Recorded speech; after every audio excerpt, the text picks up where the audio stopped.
I am going to explain history second chapter, second part, from page number 18, 19, from 19 and 20. 1920 student. Today I am going to explain that the headlines of French East India Company, mercantilism, the founding of British rule in India. These 3 points I am going to explain you. Student, firstly I want to say you that कि जो देखें तो Portuguese जो थे वो 1498 में भारत में आ गए थे। उसी तरह देखें तो जो डच थे वो भारत में 1602 में आए थे, और जो इंग्लिश थे, ब्रिटिशर्स थे, वो 1600 में भारत में आ गए थे। लेकिन जो फ्रेंच थे वो भारत में सबसे लेट आए, 1662 में भारत में आए, 1664 में भारत में आए, और उन्होंने अपना साम्राज्य मुख्य रूप से पूर्वी तट पर, भारत के पूर्वी तट पर इस्टेब्लिश किया। और ये पूर्वी तट जो थे भारत के, उन पूर्वी तटों में मुख्य रूप से देखें तो जो चंद्रनगर बंगाल में, माहे केरला में, कराईकाल पांडुचेरी में जो है इन्होंने इस्टेब्लिश किया। और एक आइलैंड हुआ करता था जो कि मॉरिटस था, जो इंडियन ओशन में हुआ करता था, वहाँ इन्होंने अपने जो है साम्राज्य को इस्टेब्लिश किया। और ये जो साम्राज्य यहाँ इस्टेब्लिश हुआ भारत में, एक तरीके से साम्राज्य इस्टेब्लिश करने का ही उनका उद्देश्य था। ये आए थे यहाँ ट्रेड करने, और उनका उद्देश्य था साम्राज्य इस्टेब्लिश करना। और वहाँ जो फ्रांस का जो लुइस 14 था, उसका एक मिनिस्टर काल्वर्ट जो था, वो भारत में फ्रेंच ईस्ट इंडिया कंपनी लेकर के आया था। और वो चाहता था कि ये यहाँ जो है फ्रेंच कंपनी का जो है स्थापना हो। और ये जो कंपनी हुआ करती थी, जैसे कि ब्रिटिशर्स में मैं बताया था कि आप लोगों को कि जो ये इंग्लिश ईस्ट इंडिया कंपनी थी वो एक इंडिपेंडेंट ऑर्गेनाइजेशन था। लेकिन ये जो फ्रेंच ईस्ट इंडिया कंपनी थी, ये एक गवर्नमेंटल ऑर्गेनाइजेशन था। गवर्नमेंट के द्वारा फाइनेंस किया जाता था, गवर्नमेंट के द्वारा प्रोटेक्शन दिया जाता था। इसके बाद काल्वर्ट के बाद जो है 1742 ईस्वी में फ्रेंच ने एक गवर्नर को यहाँ अपॉइंट किया, जो कि पूरे आधिपत्य को यहाँ देना चाहता था 1742 ईस्वी में, जिसका नाम था डुप्लेक्स जो था एक मिनिस्टर था फ्रांस का। उसको यहाँ जो है साम्राज्य स्थापित करने के लिए भेजा गया।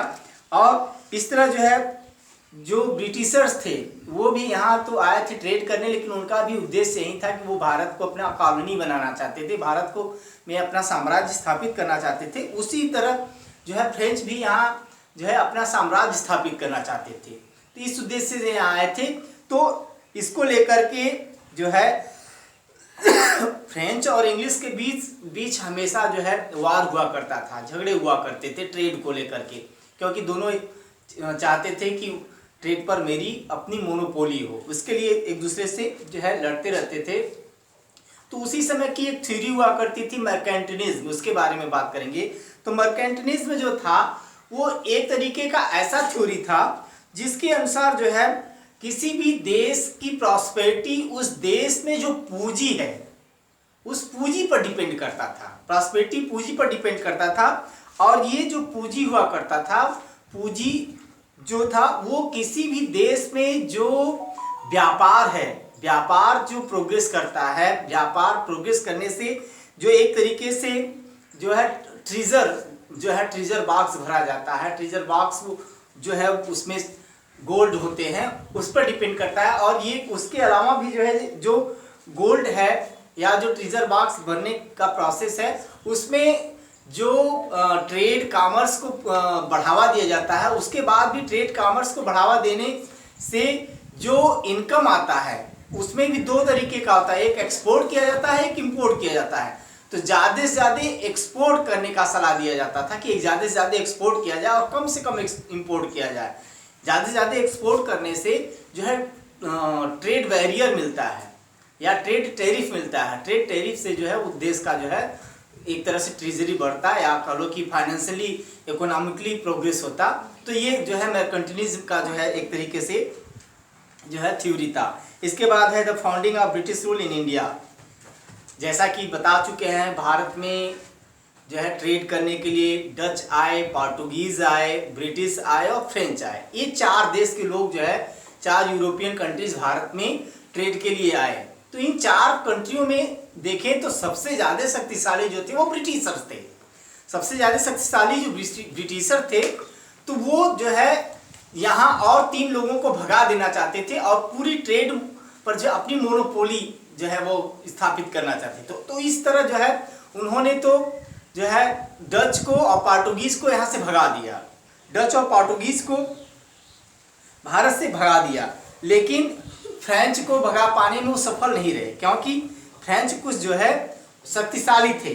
तो ऑलमोस्ट देखा जाए तो हमेशा 18वीं सदी के आसपास जो है ये 2 देश यहाँ से जा चुके थे और 18वीं सदी में इन दोनों देशों में, ब्रिटिश और फ्रेंच के बीच हमेशा जो है ट्रेड मोनोपोली को लेकर के आपस में वार हुआ करता था और वे चाहते थे कि वे अपनी सुप्रीमेसी भारत में बनाए रखें।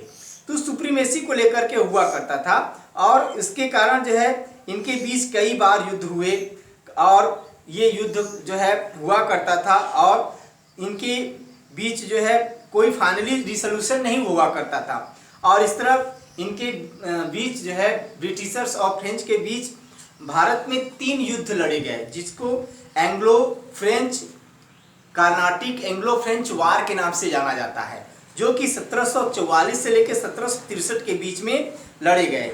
और मुख्य रूप से यह कर्नाटक, जो कि इस समय तमिलनाडु में है, कर्नाटिक प्लेस है, जो कर्नाटिक प्लेस है जो कि तमिलनाडु में है, तो उसी के नाम वहीं लड़ा गया, इसलिए इसे उसी का नाम दिया गया। इसके बाद देखें तो ब्रिटिशर जो थे वो ट्रेडिशनली जो है वो फ्रेंच से हमेशा इनका जो है रिवेल हुआ करता था और इनके रिवेल का मुख्य कारण था कि वो जो अमेरिका में उनका जो एक तरीके से व्यापार चल रहा था या जो यूरोपियन कंट्रीज में जो इनका चल रहा था ट्रेड, उस पर भी ये लोग मोनोपोली अपना जो है स्थापित करना चाहते थे। तो उस मोनोपोली को स्थापित करने के लिए जो है एक दूसरे से हमेशा जो है युद्ध हुआ करता था। ये कभी कभी ये जो है सेटलमेंट हो जाता था वार से या टॉक करके, बात करके इन दोनों का एग्रीमेंट हो जाता था, लेकिन ये एग्रीमेंट बहुत दिनों तक नहीं चलता था।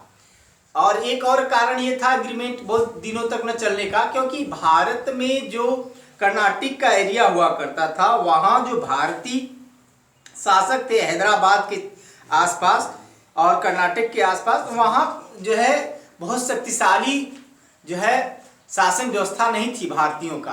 भारत के जो शासक थे वो बहुत वीक थे, जिसका फायदा उठा करके कर्नाटक के क्षेत्र में फ्रेंच और ब्रिटिशर्स के बीच हमेशा जो है युद्ध हुआ करता था और इस तरह की जो है समस्याएं चलती थी।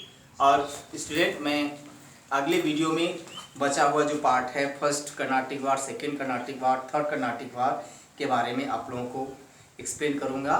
That's all.